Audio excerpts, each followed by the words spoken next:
श्री सच्चिदानंद सद्गुरु साईनाथ महाराज की जय। सद्गुरु श्री साईनाथुनि शरद बाबू जी की जय।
श्री सच्चिदानंद सद्गुरु साईनाथ महाराज की जय। सद्गुरु श्री साईनाथ शरद बाबू जी की जय। శ్రీ సాయినాథాయ నమః. శ్రీ సాయిబాబా సత్య చరిత్ర 46వ అధ్యాయం. కాశీ గయా గమనం అజా జన్మ కథనం. ఓ శ్రీ సాయినాథ, మీ చరణాలు ధన్యం, మీ స్మరణ ధన్యం, మీ దర్శనం కూడా ధన్యమే. ఇవన్నీ ఫలం మీరు ఆశతో చేసే కర్మ బంధనాల నుంచి మానవ కోటిని ముక్తులను చేస్తాయి. మీ స్వరూపం ఇప్పుడు ఒకవేళ అదృశ్యమైనప్పటికీ శ్రద్ధగా ప్రేమపూర్వకమైన భక్తిని మనసారా చేస్తే సమాధిలోని మీ రూపం జాగృతమవుతుంది. భక్తులకు ఆ అనుభవం ఇప్పటికీ కలుగుతోంది. మీరు ఎంత సూక్ష్మమైన దారాన్ని పట్టుకుంటారంటే చూద్దామన్నా దాన్ని ఎవరికి కనిపించనీయరు. కానీ దేశంలో ఉన్నా లేక పరదేశంలో ఉన్నా ఎక్కడున్నప్పటికీ మీ భక్తులని లాగి రప్పించుకుంటారు. ఆ తరహాలు రప్పించి వాళ్ళని మీ చరణారవిందాల దగ్గర ఉంచుకుని ప్రేమతో మీ హృదయానికి హత్తుకుంటారు. తల్లి తన బిడ్డను సంరక్షించినట్లు వారిని మీరు సహజాతి సహజంగా సంభాళిస్తారు. అలా మీరు సూత్రాలను కదిలిస్తున్నా మీరెక్కడుంటారో మాత్రం ఎవరికీ తెలియదు. కానీ దానికి కలిగిన ఆ పరిణామాన్ని చూస్తే భక్తుల వెనుకే మీరున్నట్లు మా మనసు అనిపిస్తుంది. జ్ఞానులు, పండితులు, తెలివైన వారు అభిమానం వల్ల సంసారమనే సుడిగుండంలో చిక్కుకుపోయి ఉంటారు. కానీ అమాయకులను, అజ్ఞానులను మీరు మీ శక్తితో మనసారా వ్యవహరింపచేస్తారు. లోపల నుంచి ఆటంతా ఆడిస్తారు. మీరు ఏమీ చేయనట్లు కనిపిస్తారు. అన్నీ చేసి కూడా ఏమీ చేయనట్లు కనిపిస్తారు. నిజంగా మీ చరిత్ర ఎవరికీ అర్థం కాదు. అందువల్ల మనం మన శరీరాన్ని, వాక్కుని, మనసుని ఆయన పాదాలకు అర్పిద్దాం. నోటితో ఆయన నామాన్ని నిరంతరం స్మరిద్దాం. అలా చేస్తే పాపాలు ప్రక్షాళనమవుతాయి. కోరికలున్న వారి కోరికలు తీరుస్తారు. ఏ రకమైన కోరికలు పెట్టుకొని వారికి మీ శాశ్వత సుఖస్థానాన్ని ప్రాప్తింపజేస్తారు. మీ నామం అలా సుఖకారకమైనది. భక్తులకు అదెంతో సులభమైన ఉపాయం. అందువల్ల పాపాలు నశిస్తాయి. రజోగుణం, తమోగుణం ఖచ్చితంగా పలాయనం చిత్తగిస్తాయి. క్రమక్రమంగా సత్వగుణం సంక్రమిస్తుంది. దానివల్ల నైతిక, ధార్మిక గుణాలు పోగవుతాయి. ఆ ప్రకారంగా ధర్మ ప్రవృత్తి జాగృతమైతే వైరాగ్యాప్సరాంగన వెనుక నుంచి పరుగెత్తి వస్తుంది. ఇంద్రియ సుఖాలను ఆలింగనం చేసి అనుభవించాలన్న ఇచ్చ నామమాత్రంగా మిగిలి ఉంటుంది. ఆత్మజ్ఞానం వెంటనే ప్రకటమవుతుంది. నిత్యానిత్య వివేకంతో సహా జ్ఞానం ప్రార్థిస్తే ఆత్మస్వరూపం వైపు ధ్యానం పట్టుకుంటుంది. అదే గురు పదాల్లో లీనమవటమవుతుంది. దాని పేరే గురువుకు సర్వస్వాన్ని అర్పించడం. మనసు సాయి చరణాల్లో అర్పించబడిందనడానికి అదొకటే గుర్తు. సాధకులు శాంతి వైపు ప్రవృత్తిని మరలిస్తారు. వారి భక్తి సంపూర్ణంగా ప్రఫుల్లితమవుతుంది. సప్రేమ ఉన్న గురుభక్తినే ధర్మం అంటారు. అంతటా నేనే ఉన్నాను, అదే జ్ఞానసారం. విషయభోగాల పట్ల ఉదాసీనత, అదే వైరాగ్యం. సంసారంలో ఉపరమ అంటే నివృత్తి ఇక్కడే ఉంటుంది. అనన్య జీవభావంతో భక్తిని కలిగి ఉండటం వల్ల శాంతి, విరక్తి, కీర్తి ఈ మూడు సర్వదా ఆధీనంలో ఉంటాయి. అలాంటి భక్తి మహిమ ధన్యం. అలాంటి గురుభక్తి ఉన్న వారికి అసలు లోటు అనేది ఏమైనా ఉంటుందా? వారి మనసులో కావాలని కోరుకున్నవన్నీ వారికి అప్రయత్నంగా లభిస్తాయి. అలాంటి ఆ భక్తి దగ్గర బ్రహ్మస్థితి పెళ్లికి బహుమానంగా ఇచ్చే దాసియే అవుతుంది. అక్కడ మోక్షాన్ని ఎవరూ లెక్క చేయరు. తీర్థాలు వారి పాదాలను పట్టుకుంటాయి. గత అధ్యాయంలో దీక్షిత్ భాగవత పఠనంలో 9 మంది యోగుల భక్తి గురించి, సాయి చరణ దర్శనం గురించి వర్ణించబడింది. అలాగే పాకాడే అనే ఇంటి పేరు గల ఆనందరావు కరడు గురించి, సాయిబాబా భక్తి మహిమ గురించి చెప్పబడింది. సాయిబాబాచే దగ్గరకు చేర్చుకోబడిన వారు తమ ఇంట్లో ఉన్న, దూరంగా భూమండలానికి అవతల ఉన్న వారిపై అహోరాత్రులు శ్రీ సాయి నిస్సంశయంగా తమ కృపామృత ధారలు వర్షించేవారు. భక్తులు ఎక్కడికి పోయినా అక్కడకు అది ఎలాంటి చోటైనా సరే పోయి ఆయన నిలబడతారు. అకల్పితంగా వారికి దర్శనమిస్తారు. దీనికి సంబంధించిన విశేషమైన కథను మీ శ్రోతలకు నేను చెప్తాను. అది వింటే మీకు ఆశ్చర్యం కలుగుతుంది. మనసు ఆనంద సుధాలహరిలో మునకలు వేస్తుంది. సాయి నోటి నుంచి జాలువారిన ఆ మాటలను భావంతో సహా వింటే సమాధి సుఖం వెనుక మరలుతుంది. ప్రఫుల్లమైన చక్కని మనోవృత్తితో భక్తులు స్వానందాన్ని సొంతం చేసుకుంటారు. అడుగడుగునా చమత్కారం నిండి ఉంటే అలాంటి మధురమైన శరత్ చంద్రిక లాంటి ఈ కథను వింటే శ్రోతలు తమను తాము మర్చిపోతారు. గుండె గొంతుకలో కొట్టాడుతుంది.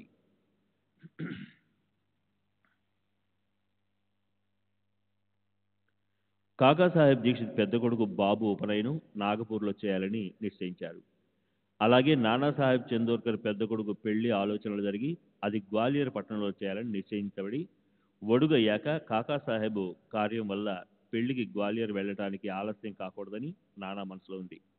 నాగ్పూర్ నుంచి కాకాసాహెబ్ పెళ్లికి హాయిగా రావాలన్న అభిప్రాయంతో ఇద్దరికి వీలుగా నానా మంచి ముహూర్తాలు పెట్టాడు.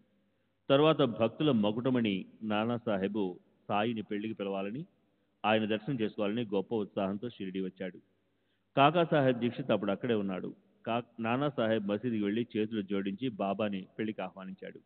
అందుకు బాబా సరే అని, పెళ్లికి తప్పకుండా శ్యామాన్ని వెంట తీసుకుపో అని కూడా అన్నారు.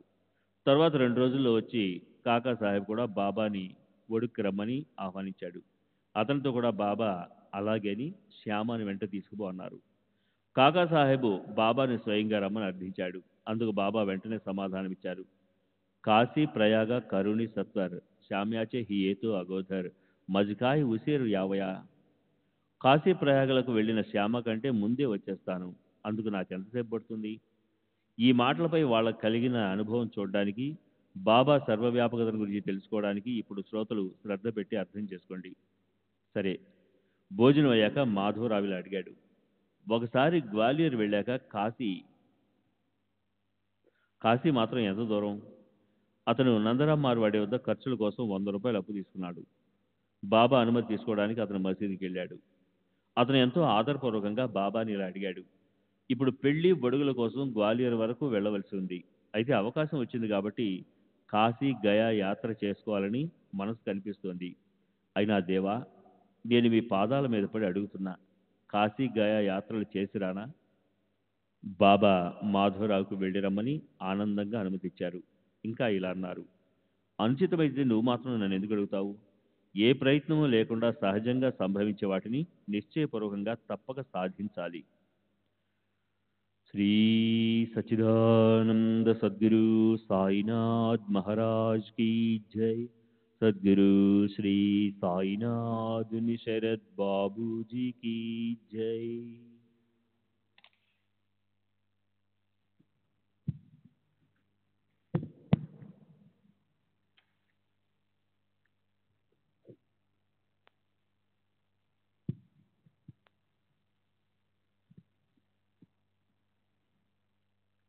సరే, అలా అనుమతి లభించింది. మాధవరావు గుర్రబండి చేసుకుని కోపర్గాం దారి పట్టాడు. దారిలో అప్పా కోతని కలిశాడు. తన మనమరాలి తీసుకురావటానికి అతను చాంద్వడ్ వెళ్తున్నాడు. కాశీయాత్ర మాట విని అతను బండిలోంచి దూకాడు. కాశీయాత్ర ప్రయాణానికి కావలసిన డబ్బు జేబులో లేకపోయినప్పటికీ మాధవరావు లాంటి ఆత్మీయుణ్ణి వదులుకోవాలని అనిపించలేదు. ఇంతలో మాధవరావు అతనికి ధైర్యం చెప్పాడు. ఇక అప్పా కోతకి ఆలోచించవలసిందేముంది? వచ్చిన అవకాశాన్ని ఉపయోగించుకోవటానికి అతను వెంటనే బండిలో కూర్చున్నాడు. అప్పా పాటేలు ధనవంతుడే, అయితే దారిలో ఉన్నాడు కనుక దగ్గర డబ్బు లేదు. అందుకని కాశీ వెళ్ళటం తప్పిపోతుందన్న గొప్ప చింత కలిగింది అతనికి. ఎవరైనా పుణ్యకర్మ చేస్తుంటే మనం కూడా వారితో పాటు పుణ్యకర్మ చేయాలి. మాధవరావు లాంటి తోడుని సార్థకం చేసుకోవాలి అని అప్పా మనసులో ఉంది. సరే, అప్పా ఇబ్బందిని గమనించి సమయానికి అతనికి ధైర్యం చెప్పి మాధవరావు అతన్ని వెంట పెట్టుకొని కాశీయాత్ర చేయించాడు. తర్వాత వాళ్ళిద్దరూ నాగపూరు వడుగు వేడుకకు వెళ్ళారు. అక్కడ కాకాసాహెబ్ మాధవరావుకి ఖర్చుల కోసం 200 రూపాయలు ఇచ్చాడు. అక్కడి నుంచి వాళ్ళు గ్వాలియర్లో జరిగే పెళ్లి వేడుకలకి వెళ్ళారు. ఆ సందర్భంలో నానాసాహెబ్ మాధవరావుకి 100 రూపాయలు ఇచ్చాడు. నానాసాహెబ్ వియ్యంకుడు కొడుకు మామ శ్రీమంత్ జటారు అతను కూడా 100 రూపాయలు ఇచ్చాడు. ఆ ప్రకారంగా నానా గురుబంధువు వద్ద మాధవరావు వద్ద ప్రేమపూర్వకంగా వీరంతా ఇచ్చిన డబ్బు పోగైంది. కాశీ మంగళ్ ఘాట్ వద్ద బంగారు రేకుల్లో పొదిగిన అందమైన శ్రీ లక్ష్మీనారాయణ మందిరం ఉంది. దానికి జటారు యజమాని. అయోధ్యలో ఉన్న అందమైన శ్రీరామ మందిరానికి కూడా జటారే యజమాని. అతను 2 పుణ్యస్థలాల్లో ఆదర సత్కారాలు ఏర్పాటు బాధ్యతను అక్కడున్న తన గుమస్తా మీద పెట్టాడు. మాధవరావు అప్పా కోతే గ్వాలియర్ నుంచి మధురకు వెళ్ళారు. వెంట పలస్కా ఇనాందారు వజే నానాసాహెబ్ తోడల్లుడు మర్దల భర్త బీనేవాలే నానాసాహెబ్ అల్లుడు, అందరికన్నా చిన్న కూతురు ద్వారకామాయి భర్త పెండార్కర్ కూడా ఉన్నారు. వాళ్ళ ముగ్గురు అక్కడి నుంచి వెనక్కి తిరిగి వచ్చేశారు. మాధవరావు కోతే పాటేలు అక్కడి నుంచి ప్రయాగ, ప్రస్తుతపు అలహాబాదు, అక్కడ పవిత్ర గంగా యమునల సంగమం ఉంది. అక్కడికి వెళ్ళి శ్రీరామనవమి ఉత్సవ సమయానికి అయోధ్య చేరుకున్నారు. అక్కడ 21 రోజులున్నారు. 2 నెలలు కాశీలో గడిపారు. చంద్రగ్రహణము సూర్యగ్రహణము అయిపోయాక అప్పుడు ఇద్దరూ గయకు బయలుదేరారు. గయలో ప్లేగ్ వ్యాపించి ఉంది. వీధిలో జనులు ఆ చింతతోనే ఉన్నారన్న విషయం వారిద్దరూ రైలు బండిలో విన్నారు. రైలు స్టేషన్లోకి వచ్చి ఆగేసరికి రాత్రయింది. ఇద్దరూ అప్పుడు అక్కడే ఉన్న ఒక ధర్మసత్రానికి వెళ్ళి ఆగారు. తెల్లవారాక ఒక గయ వ్యక్తి అంటే గయక్షేత్రంలోని యాత్రికులచే సంకల్పం చేపించి వాళ్ళిచ్చిన దక్షిణం మీద జీవనం కొనసాగించే బ్రాహ్మణ పాండా వచ్చి ఇలా అన్నాడు. యాత్రికులంతా బయలుదేరారు, త్వరగా పదండి. మాధవరావు మనసులో కంగారు పడ్డాడు. అతను మెల్లగా అడిగాడు, ఇక్కడ ప్లేగు వ్యాధి ప్రబలింది, మీ పేటలో కూడా ఉందా? దానికి గయ వ్యక్తి సమాధానం ఇచ్చాడు, అక్కడ దాకా వచ్చి అప్పుడు చూడండి, అక్కడ ఇలా లేనే లేదు. నాతో పాటు మీరు కూడా ఏ శంక లేకుండా పదండి. సరే, వాళ్ళిద్దరూ ఆ గయ వ్యక్తితో అక్కడికి వెళ్ళారు. అతను విశాలమైన ఇంటిని చూసి మనసులో ఆనందించారు. ఆనందానికి మరో కారణం కూడా ఉంది. వాళ్ళక్కడ వెళ్ళి కూర్చోగానే ఎదురుగా బాబా ఛాయాచిత్రం చూసి మాధవరావు కంఠము పూడుకుపోయింది. గయలాంటి చోట బాబా పటం కళ్ళకు కనిపిస్తుందని అతని కల్లో కూడా అనుకోలేదు. కనుక ఇద్దరికీ ఆశ్చర్యం వేసింది. మాధవరావుకైతే ఎంతో దుఃఖం కలిగింది. అతని కళ్ళ నుంచి ఆనందాశ్రువులు ప్రవహించాయి.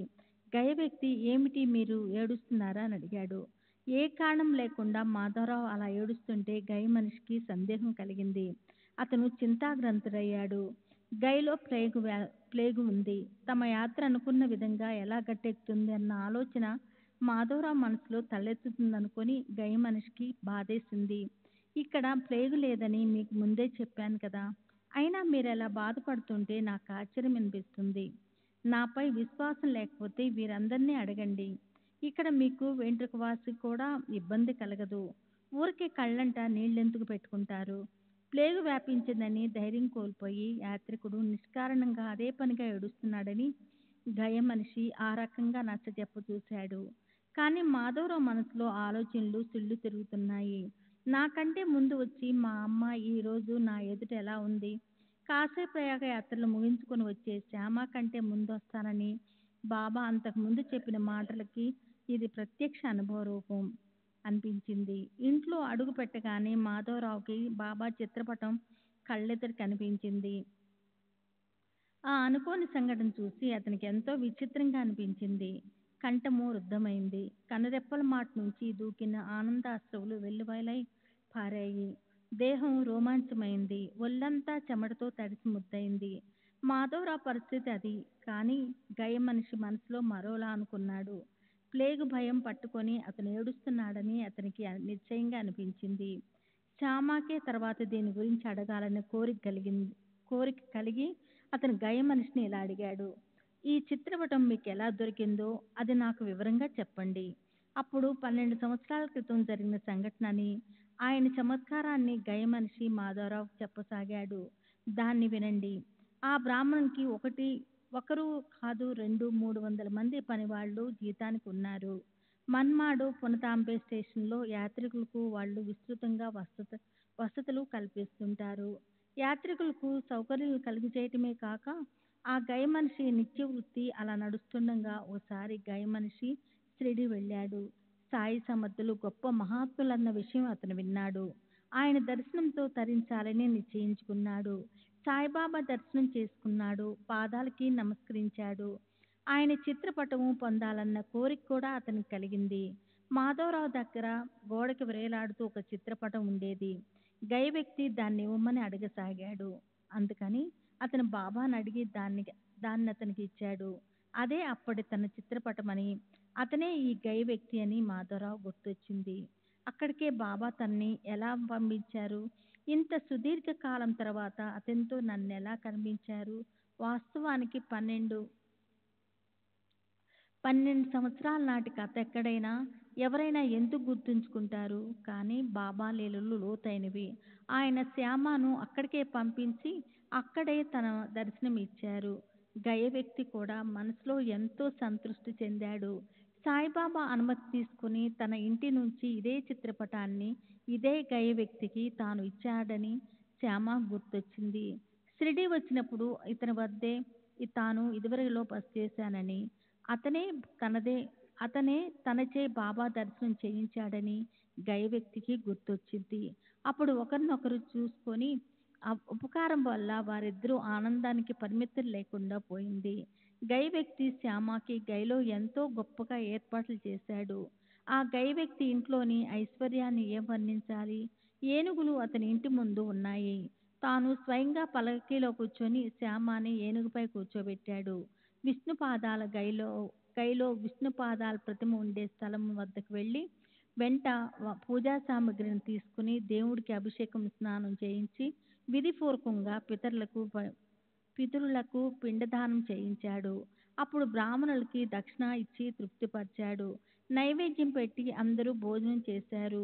ఆ ప్రకారంగా బాబా యాత్రనంతా ఆనందంగా పూర్తి చేయించారు. సరే, ఈ కథకి సారం ఏమిటంటే బాబా నోటి నుంచి వచ్చిన మాటలు ఎప్పుడూ నిజమై తీరుతాయి. అందులోని ప్రతి అక్షరము అనుభవంలోకి వస్తుంది. ఆయన భక్తుల మీద ఆయనకు అనివార్యంగా ప్రేమ ఉంటుంది. శ్రీ సచిదానంద సద్గురు సాయినాథ్ మహారాజ్ కి జై. సద్గురు శ్రీ సాయినాథుని శరత్ బాబూజీకి జై. అలా అయితే బాబాకి తమ భక్తుల పైన మాత్రమే ప్రేమ ఉందా? కానీ ఇతర జీవులని కూడా ఆయన సమదృష్టితో చూస్తూ ఉండేవారు. వాటి పట్ల ఆయనకి సంపూర్ణ ఐక్యభావం ఉండేది. వాటిని ఎంతో ప్రేమించేవారు. ఎప్పుడైనా లెండిబాగ్ నుంచి మసీదుకి తిరిగి వచ్చేటప్పుడు సహజంగా అలా వెళ్తూ వెళ్తూ దారిలో ఏదైనా ఒక మేకల మంద కనిపిస్తే బాబాకి భలే ఆనందం కలిగేది. అప్పుడు ఆ మేకల మంద మీద మకరంద జలపాతాలు కురిపించే అమృత సదృశమైన తమ దృష్టిని సారించి 1-2 మేకలను ఆయన ఎన్నుకొని తీసుకునేవారు.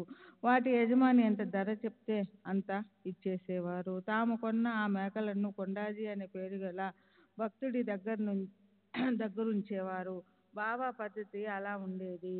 ఓసారి 32 రూపాయల ధర చెల్లించి బాబా 2 మేకలను కొనుక్కురావడం చూసి అందరికీ ఆశ్చర్యం అనిపించింది.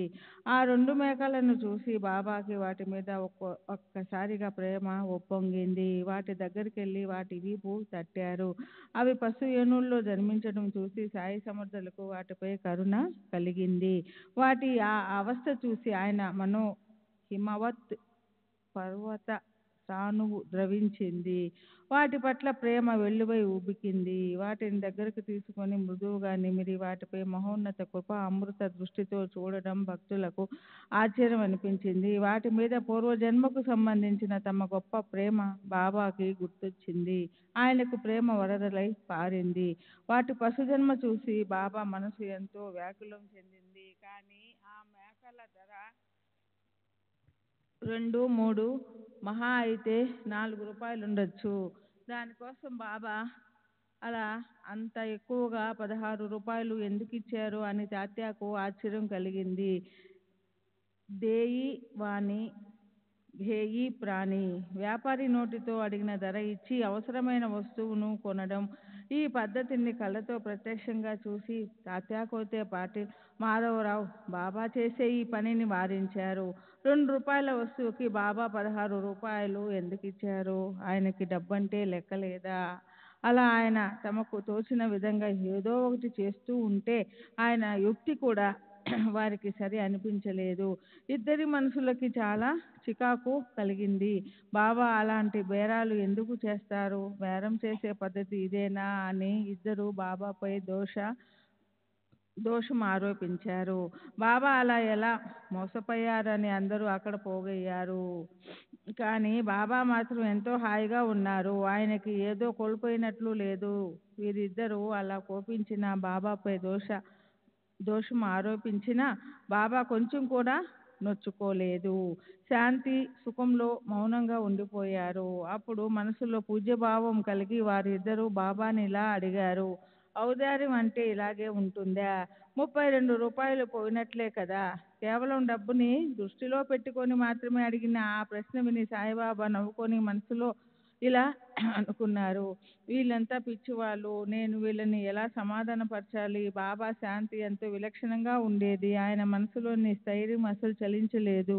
పరమ శాంతితో ఉన్న ఈ లక్షణం చూసి భక్తులు ఆశ్చర్యపోయారు. క్రోధం అనేది ఎవరికి కనీసం తెలియనైనా తెలీదో? క్రోధం అనేది ఎవరికి కనీసం తెలియనైనా తెలీదో? ఎవరు సదా పరమశాంతినే అనుభవిస్తూ ఉంటారో, జీవుల్లో ఎవరు భగవంతున్నే చూస్తారో వారికి కోపం అనే మూర్ఖత్వం ఎలా ఉంటుంది? సారాసారాలను గురించి విచారించడంలో సమర్థులైన వారు క్రోధాన్ని తమ ఎదుటకు రానిస్తారా? అలాంటి సందర్భం ఒకవేళ వచ్చినా వారి శాంతి అనే భాండారం తెరుచుకునే ఉంటుంది. అల్లా మాలిక్ అనే నిరంతర చింతన ఎవరికి ఉంటుందో వారి మహిమను నేనెలా వర్ణించెను? ఆయన చరిత్ర లోతైనది, కఠినమైనది, ఎంతో పావనమైనది, హితకరమైనది. ఎవరు పూర్ణ జ్ఞాన స్వరూపులో వైరాగ్యానికి నిలయమో, శాంతి సాగరమో, ఎవరి బుద్ధి పొంగి పొరలే కారుణ్య రసధారలతో నిండి ఉంటుందో వారు నిజంగా ఏమన్నారో వినండి. వారిద్దరి కోపాన్ని చూసి, బాబా, ఉండేందుకు ఇల్లైనా లేని నాకు నిలువ నీడలేదు, దేన్నైనా నేనెందుకు పోగు చేసుకుంటాను? దృఢంగా అన్నారు. ఆయనే దుకాణానికి పోయి మొదట ఓ సేరు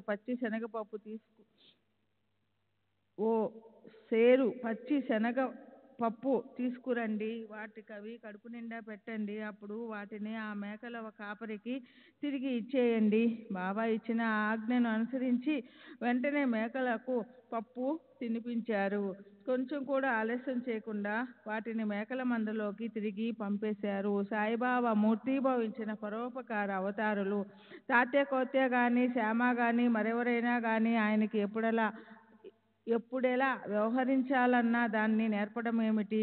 గొప్ప ప్రేమతో శనగపప్పు తిని మేకలు తృప్తి చెందడం చూసి, బాబా, ఇక మేకలని వాటి యజమానికి ఇవ్వండి, వాటిని మందులో విశ్రాంతి తీసుకోనివ్వండి అన్నారు. ఆ ప్రకారంగా డబ్బుకి డబ్బు పోయింది, అనవసరంగా మేకలు పోయాయి. అప్పుడు బాబా మేకల గత జన్మకు సంబంధించిన ఆశ్చర్యకరమైన కథను చెప్పారు. తాత్య మీద లాగానే శ్యామ మీద కూడా బాబాకెంతో ప్రేమ. వారి కోపాన్ని శాంతింపజేయడానికి బాబా ఈ మనోరంజకమైన కథను చెప్పారు. సాయిబాబా స్వయంగా ఆ ఇద్దరికి మేకల పూర్వజన్మ వృత్తాంతాన్ని వర్ణించి చెప్పారు. శ్రోతలు వినండి. అదృష్టవశాత్తు గత జన్మలో ఈ జీవులు మానవులు. వాళ్ళు నా దగ్గరే ఉండేవారు. వారు చేసిన కర్మలకి ఫలితం ఇలా అనుభవించడానికి ప్రాప్తించింది. మీరు చూసిన ఆ మేకలు గత జన్మలో సోదరులు. ఒకరితో ఒకరు పోట్లాడుకుంటూ వారు అంతమైపోయారు. వారికి గతి పట్టింది. మొదట్లో సోదరులిద్దరికీ ఒకరిపై ఒకరికి ఎంతో ప్రేమ ఉండేది. ఇద్దరు ఒకే కంచంలో తిని ఒకే మంచంలో పడుకునేవారు. సదా ఒకరి శ్రేయస్సునొకరు చూసుకునేవారు. ఆ ప్రకారంగా వారిద్దరికి పరస్పరం ఎంతో ఐక్యత ఉండేది. అలా వారిద్దరు ఎంతో సఖ్యంగా ఉంటున్నప్పటికీ భయంకరమైన కర్మ ధర్మ సంయోగం వల్ల దుర్భరమైన ద్రవ్యలోభంతో పరస్పర శత్రుత్వం ఏర్పడింది.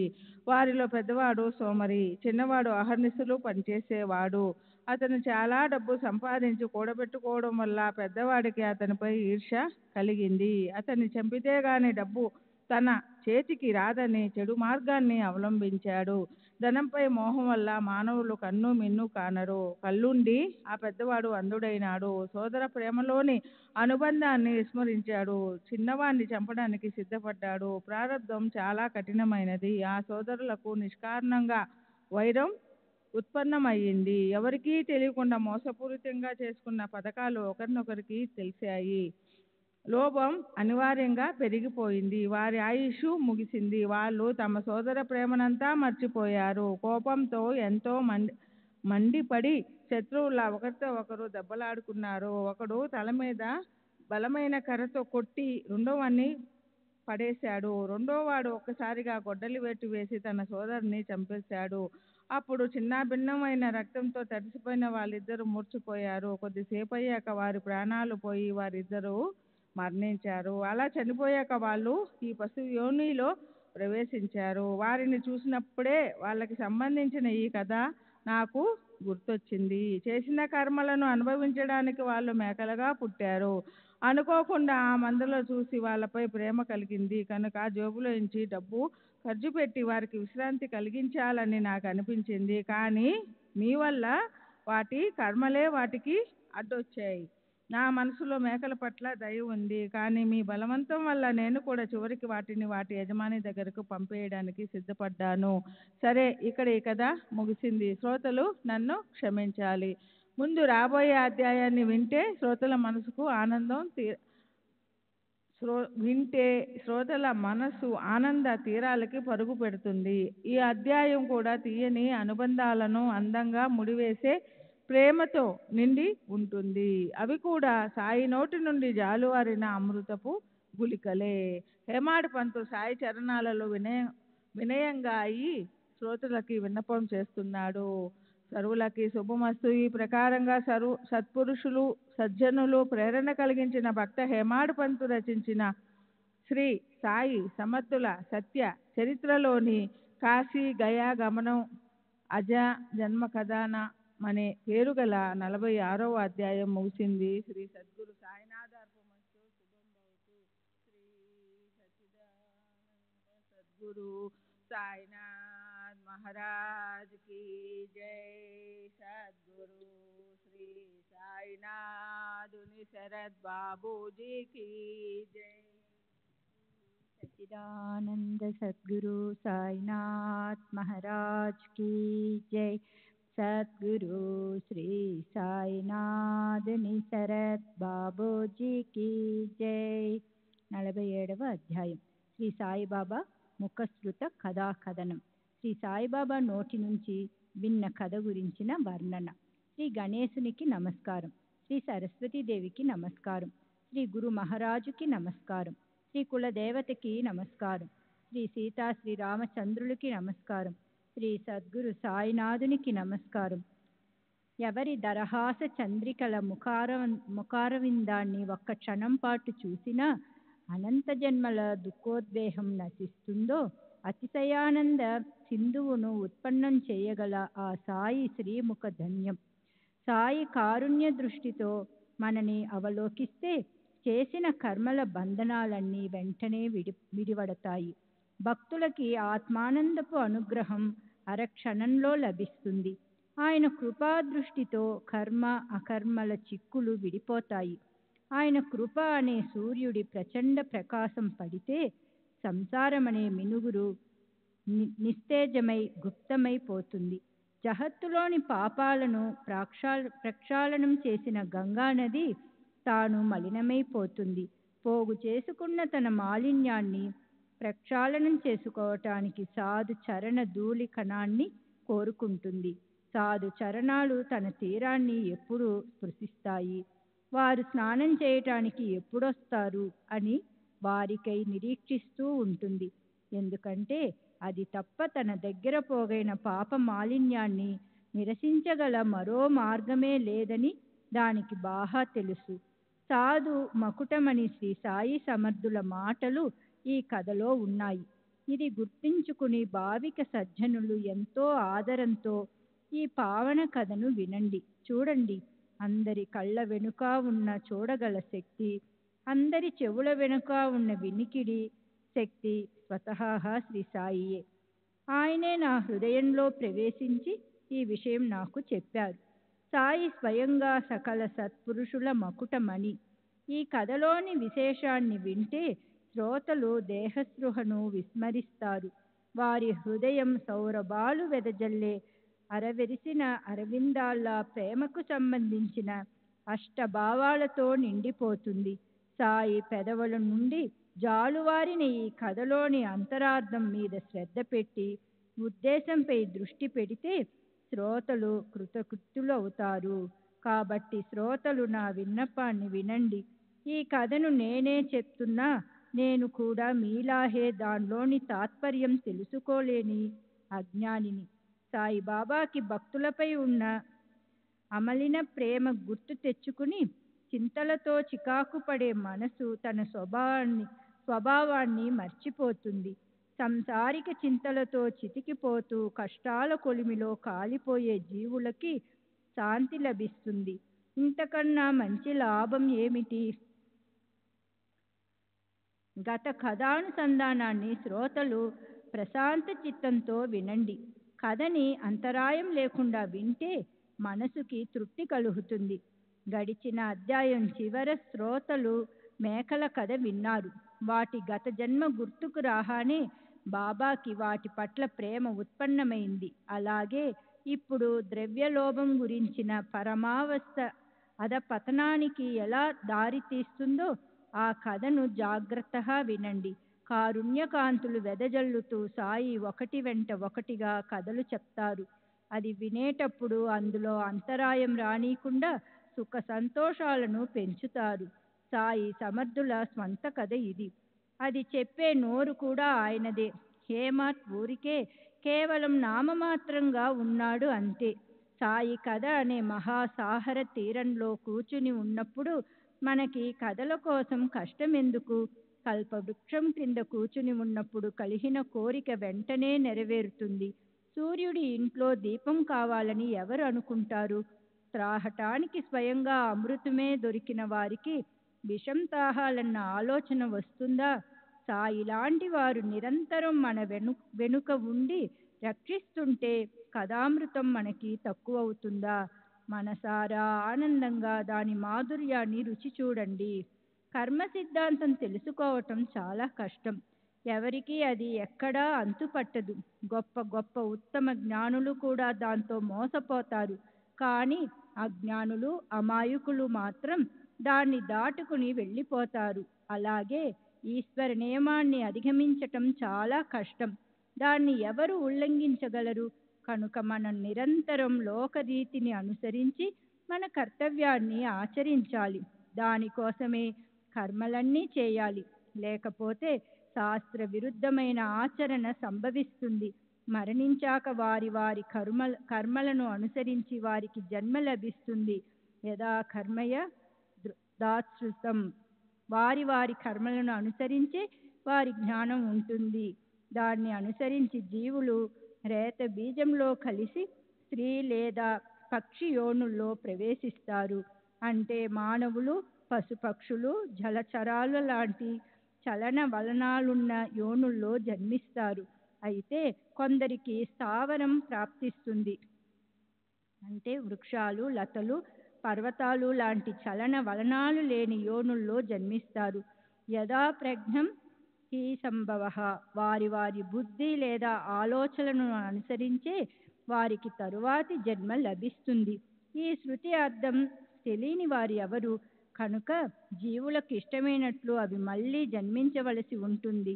మళ్ళీ శరీరం ధరించాలన్న ఉత్సాహమున్న అజ్ఞానులు, మూర్ఖులు గుర్తుపెట్టుకోవలసినది ఏమిటంటే తాము చేసిన పుణ్యాన్ని బట్టే తమకు శరీరం ప్రాప్తిస్తుంది. కనుక శరీరం మరణించటానికి ముందే ఆత్మజ్ఞాన ప్రాప్తి కోసం లభించిన మానవ జన్మ అనే అమూల్యమైన అవకాశాన్ని వ్యర్థం చేసుకోని వారే నిజమైన తెలివి గలవారు. వారే సంసార బంధనాల నుంచి ముక్తులవుతారు. ఇతరులు అందరూ సంసారం అనే రంగులు రాట్నంలో పడిపోతారు. శరీరధారణ చేయటం వారికి ఎప్పటికీ తప్పిపోదు. ఇలాంటి విచారణే 8వ అధ్యాయంలో 44, 47 ఓవిల్లో వచ్చింది.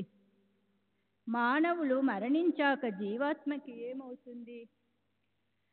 అది ఎక్కడికి పోతుంది? ఎక్కడ ఉంటుంది? వీటికి సమాధానం కేవలం హిందూ ధర్మశాస్త్రంలో మాత్రమే నిస్సందేహంగా యుక్తివాదంతో ప్రతిపాదించబడి కనిపిస్తుంది. గీతలో శ్రీకృష్ణ భగవానులు శరీరం యద వాప్నోతి ఇచ్చాప్యుత్యామలేశ్వరః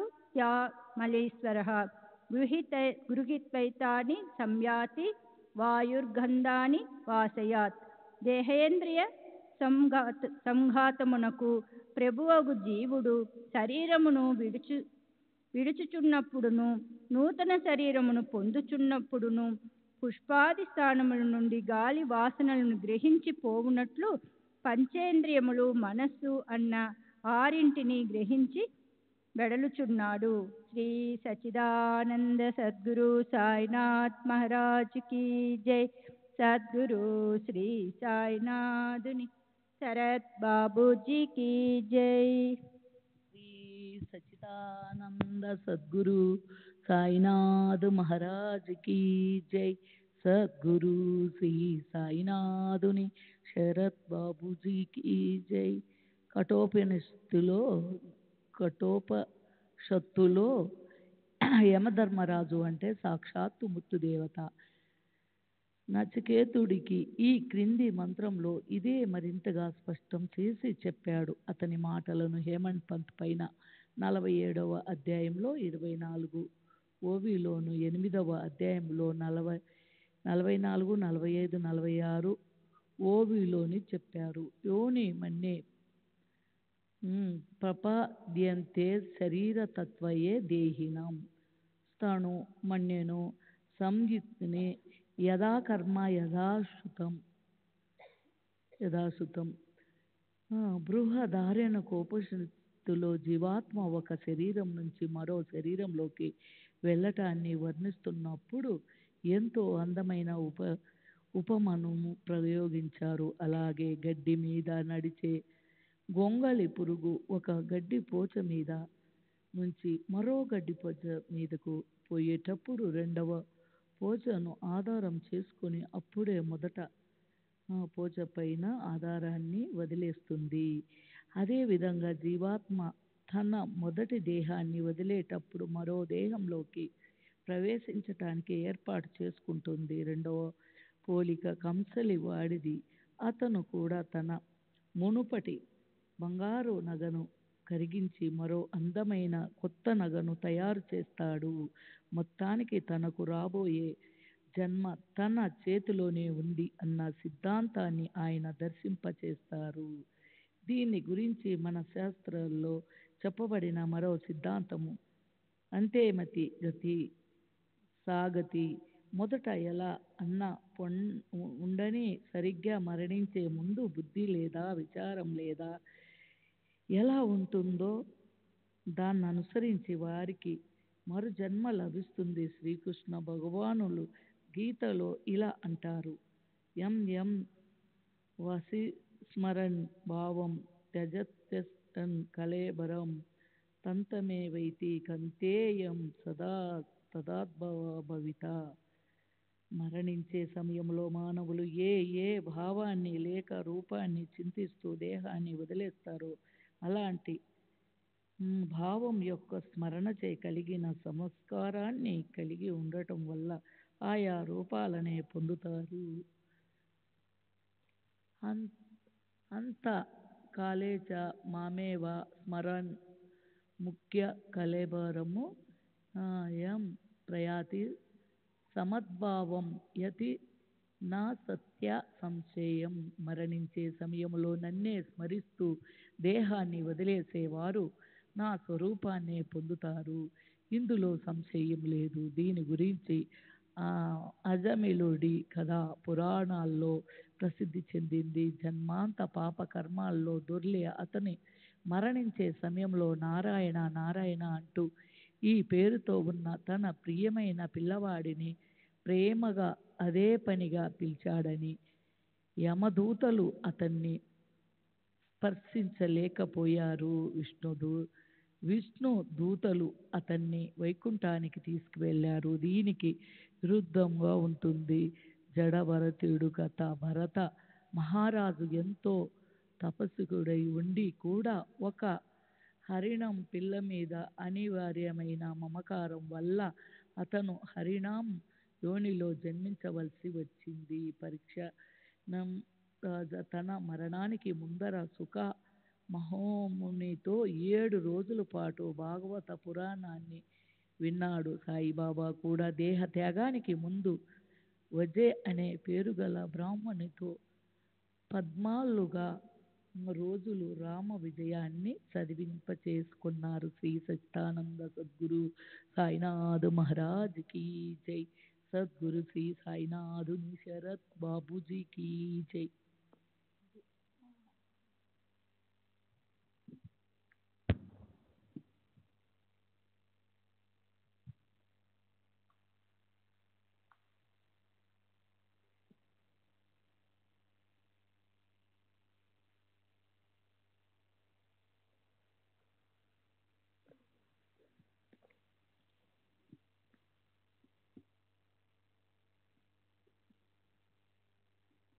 మరణం తరువాత ఉత్తమ గతి లభించటానికి మరొక సులభమైన మార్గం శ్రీ సాయి సచ్చరిత్రలోని 31వ అధ్యాయంలో వరుసగా 9, 10, 147, 148 ఓవీలలో వర్ణించబడింది.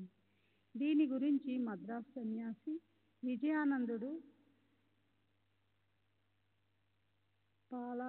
బాలకరాం మాన్కర్ తాత్యా సాహెబ్ నూల్కర్, నేగుడు, పులి వీటి ఉదాహరణలు 81వ అధ్యాయంలో చదివాము. దీనికి విరుద్ధంగా పైన చెప్పిన వాటిల్లో ఏదైనా ఒక మార్గాన్ని అవలంబించని పాపులకు అధోగతి నే శ్రీకృష్ణ భగవానుడు గీత 16వ అధ్యాయంలో చెప్పారు. అనేక చిత్త విభ్రాంత మోహజాల సమూనృత ప్రసక్త కామభోగేషు సతతంతి నిరకేసుచ్చు.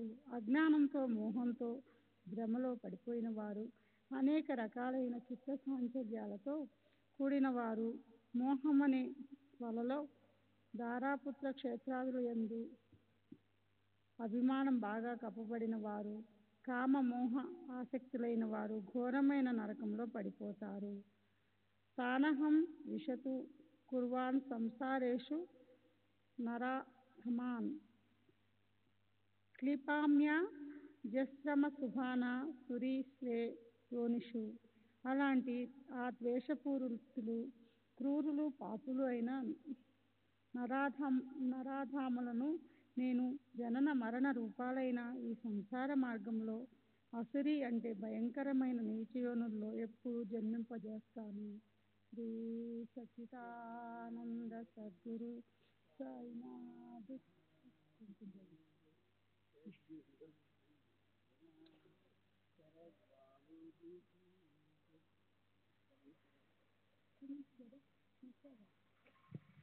सच्चिदानंद सद्गुरु साईनाथ सद्गुरु श्री साईनाथ धोनी शरद बाबू जी की जय.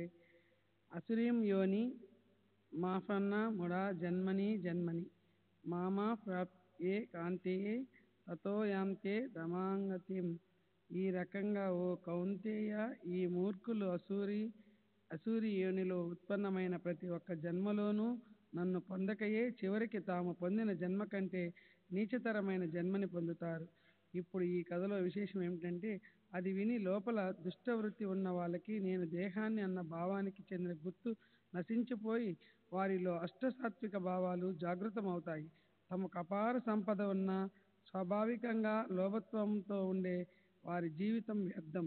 మరణించే వరకు వారు వ్యర్థంగా శ్రమపడుతూ ఉంటారు. అందులోనూ దేహంలో సూత్రభావం సంచరించటం ఏమాత్రం మంచిది కాదు. దాన్ని మానవులు నిరోధించాలి. ఎందుకంటే అది మన జీవితాన్ని నాశనం చేస్తుంది. పరస్పర వైరానికి ఫలితం ఈ జన్మంలో మంచి యోనిలో జన్మించినప్పటికీ రాబోయే జన్మ నీచ యోనిలో వస్తుంది. రుణము, వైరము, హత్య వీటి స్వాభావిక గుణం ఎలా ఉంటుందంటే అవి తీరే వరకు పునర్జన్మ పరంపర నడుస్తూనే ఉంటుంది. దీనికి సంబంధించిన సాయినాథుని నోటి నుంచి వచ్చిన పరమ పావనమైన అమృత జని వాణి శ్రీ శ్రోతలకి విన్నవిస్తారు. మీరు అది వినటానికి సావధానులు కావాలి. ఆ కథను నేను ఎలా విన్నానో, నా స్మృతి పదంలో ఎలా ఉందో, సాయి జనని నాకు ఎలా చెప్పిందో అలాగే అదే మాటల్లోనూ నేను మీకు చెప్తాను. సాయి స్వతహా చరిత్రను సృష్టిస్తారు, చరిత్రను వ్రాయిస్తారు. హేమాడ్ కేవలం నిమిత్త మాత్రుడే. దీనికి సూత్రధారి ఆ సాయియే.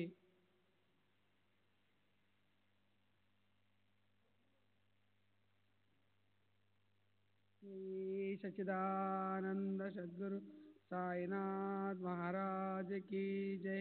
సద్గురు శ్రీ సాయినాథ్ శరద్ బాబూజీ की जय. ఒకసారి ఉదయం 8 గంటల వేళ ప్రతిరోజులాగే ఉపహారం తీసుకుని నేను బయట వేహాలికి బయలుదేరాను. దారిలో వెళ్తూ వెళ్తూ అలసిపోయి ఒక నది తీరాన్ని చేరి కాళ్ళు కడుక్కొని స్నానం చేశాను. అందువల్ల మనసుకు ఎంతో తృప్తి కలిగింది. నది మాత్రం ఎంతదని, అది రహతాలోని నది అంత ఉంటుంది. రెండు తీరాలను ఒరుసుకొని ప్రవహిస్తుంది నీరు. వాటిని ఆనుకొని ఒకలాంటి పొడవైన గడ్డి మొక్కలు ఏపుగా పెరిగాయి. అందులో నుంచే ఒక కాలిబాట ఉంది. బళ్ళు మొదలైనవి పోవటానికి స్పష్టమైన మరో దారి కూడా ఉంది. అలాగే నది తీరంలో పేరు తెలియని పెద్ద చెట్లేవో ఉన్నాయి. వాటి నుంచి చల్లని నీడ నేలపై మెత్తగా పరుచుకుంది. మందంగా వీచే పిల్ల చెమరలతో మనోప్రాంగణం వసంత సోయగాలతో చాలా హాయిగా ఉంది.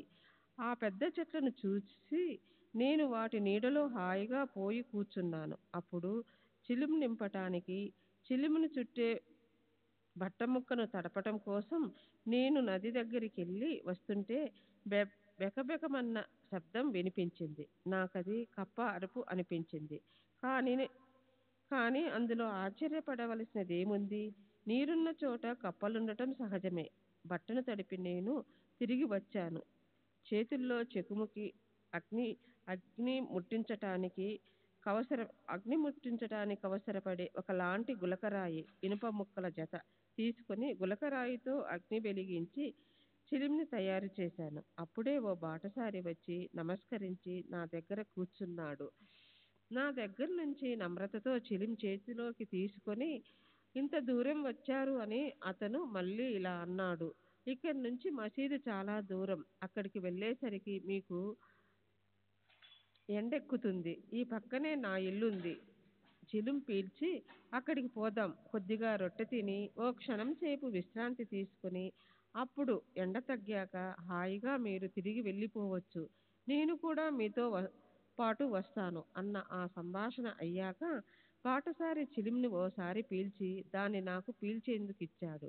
ఇటువైపు ఆ కప్ప ఆర్తనాదంతో పెద్దగా అరవసాగింది. అది విని ఆ బాటసారి ఎవరు అలా అరుస్తున్నారు అని అడిగాడు. దానికి నేను నది తీరాన కప్ప కష్టాల్లో పడిపోయింది. దాని కర్మ దాని వెంట పడింది. ఆ విషయం చెప్తాను విను. పూర్వజన్మంలో చేసిన దాన్నే ఈ జన్మలో అనుభవించాలి. చేసే కర్మ ఫలాన్ని అనుభవించడానికి సిద్ధంగా ఉండాలి. ఇప్పుడు ఏడ్చి ప్రయోజనమేమిటి? అప్పుడు అది విని చిలిం నా చేతికిచ్చి ఆ బాటసారి అక్కడి నుంచి బయలుదేరాడు. అతనిలా అన్నాడు, నేను కొంచెం చూసొస్తాను. నిజంగా అది కప్పేనా లేక వేరే ఏదైనా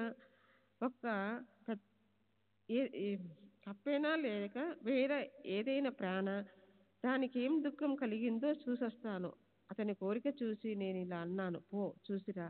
ఓ పెద్ద పాము నోట పడి ఆ కప్ప అరుస్తుంది. రెండు కూడా చాలా దగాకోరులు. ఇద్దరు కూడా పూర్వజన్మలో భయంకరమైన రాక్షస పాపకర్మలు చేశారు. వాటి ఫలాన్ని అనుభవించడానికి వారికి ఈ శరీరాలు లభించాయి. అలా మాటలు నడుస్తుండగా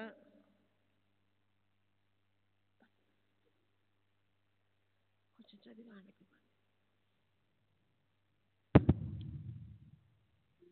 సచ్చిదానంద సద్గురు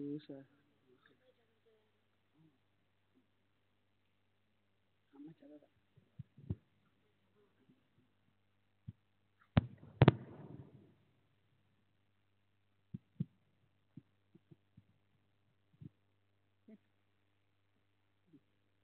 श्री सच्चिदानंद सद्गुरु साईनाथ महाराज की जय.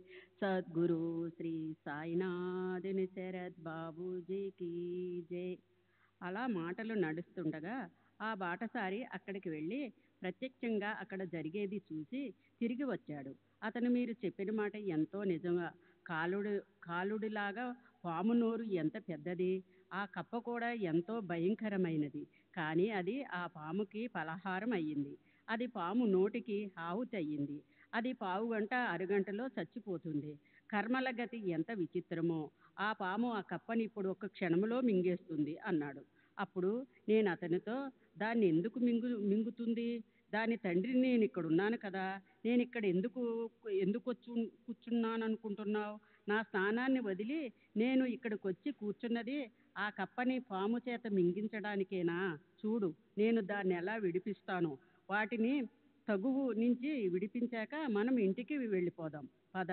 ఒక్కసారి చిలుము నింపి ఆ తరువాత పాము చేసింది చూద్దాం అన్నాను. అది విని బాటసారి వెంటనే చిలుము తయారు చేశాడు.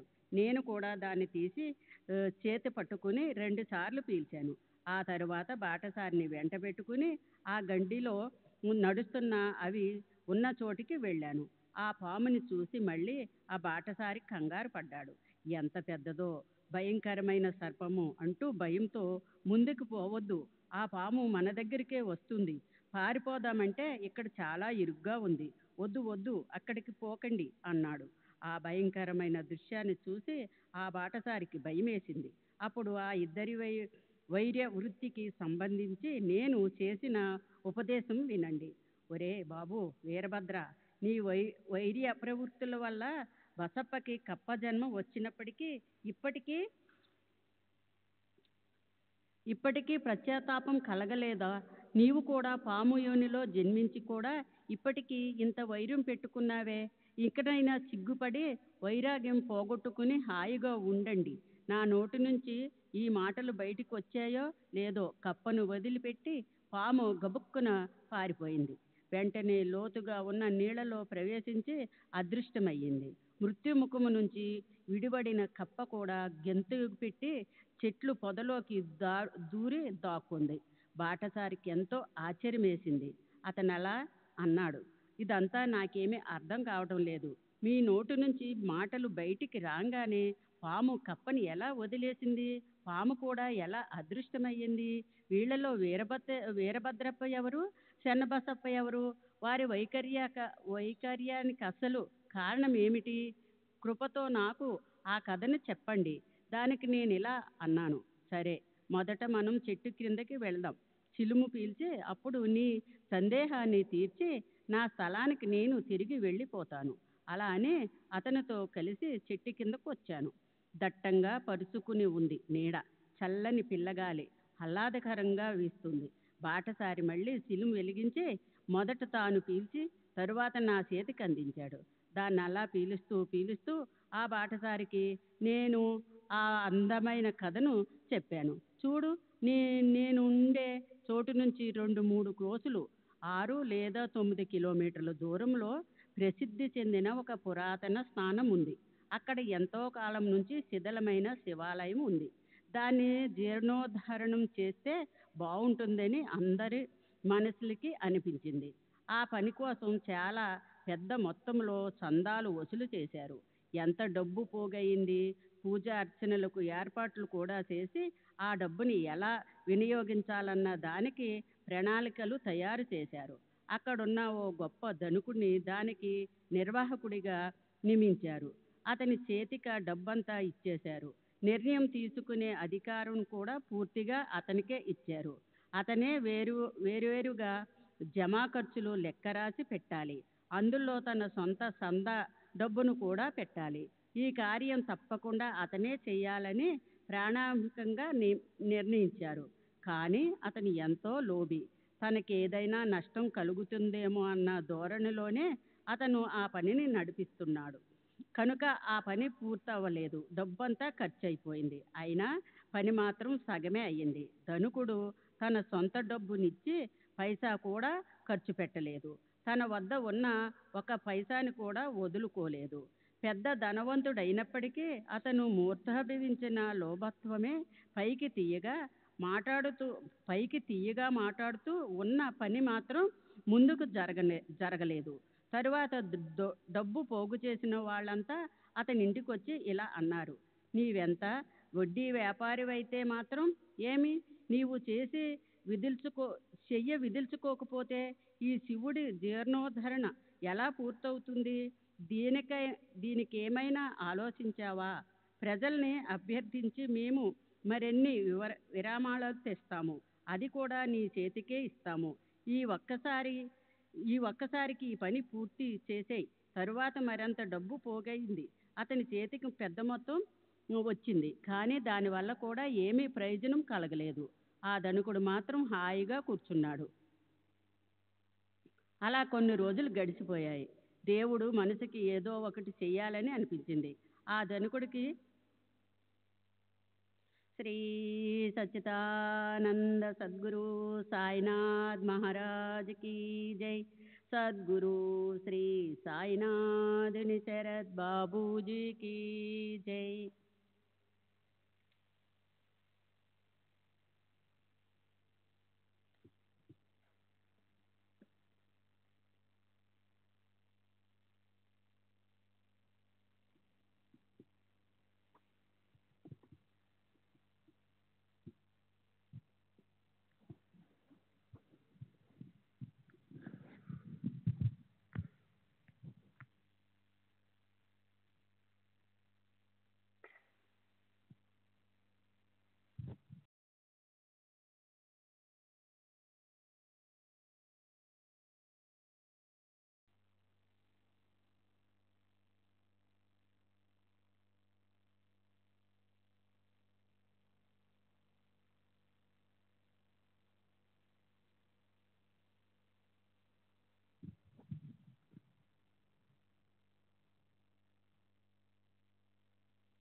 श्री सच्चिदानंद सद्गुरु साईनाथ महाराज की जय।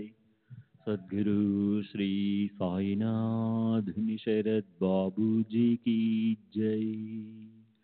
साई रहम नजर करना, बच्चों का पालन करना। साई रहम नजर करना, बच्चों का पालन करना। जाना तुमने जगत पसारा, सब ही झूठ जमाना। जाना तुमने जगत पसारा, सब ही झूठ जमाना। साई रहम नजर करना, बच्चों का पालन करना। साई रहम नजर करना, बच्चों का पालन करना। मैं अंधा हूँ बंदा आपका, मुझसे पथ दिखलाना। मैं अंधा हूँ बंदा आपका, मुझसे पथ दिखलाना। साई रहम नजर करना, बच्चों का पालन करना। साई रहम नजर करना, बच्चों का पालन करना। दास गणों कहे अब क्या बोलूं, थक गई मेरी रसना। दास गणों कहे अब क्या बोलूं, थक गई मेरी रसना। साई रहम नजर करना, बच्चों का पालन करना। साई रहम नजर करना, बच्चों का पालन करना। रहमो नजर करो अबू मोरे साई, तुम बिना नहीं मुझे बाप बाई। रहमो नजर करो मैं अंधा हूँ बंदा तुम्हारा। मैं अंधा हूँ बंदा तुम्हारा। मैं ना जानू, मैं ना जानू, मैं ना जानू अल्लाह इलाही। रहमो नजर करो, रहमो नजर करो अबू मोरे साई। तुम बिना नहीं मुझे माँ बाप बाई। रहमो नजर करो काली जमाना, मैंने गमाया। काली जमाना मैंने गमाया। साथी आखिर का, साथी आखिर का, साथी आखिर का तुम बिना कोई। रहमो नजर करो, रहमो नजर करो अबू मोरे साई। तुम बिना नहीं मुझे माँ बाप बाई। रहमो नजर करो अपने मस्जिद का झाड़ू गणो है। अपने मस्जिद का झाड़ू गणो है। मालिक हमारे, मालिक हमारे, मालिक हमारे तुम बाबा साई।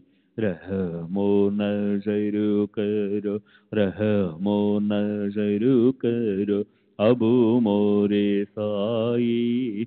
तुम बिना नहीं मुझे माँ बाप बाई। रहमो नजर करो। श्री सच्चिदानंद सद्गुरु साईनाथ महाराज की जय।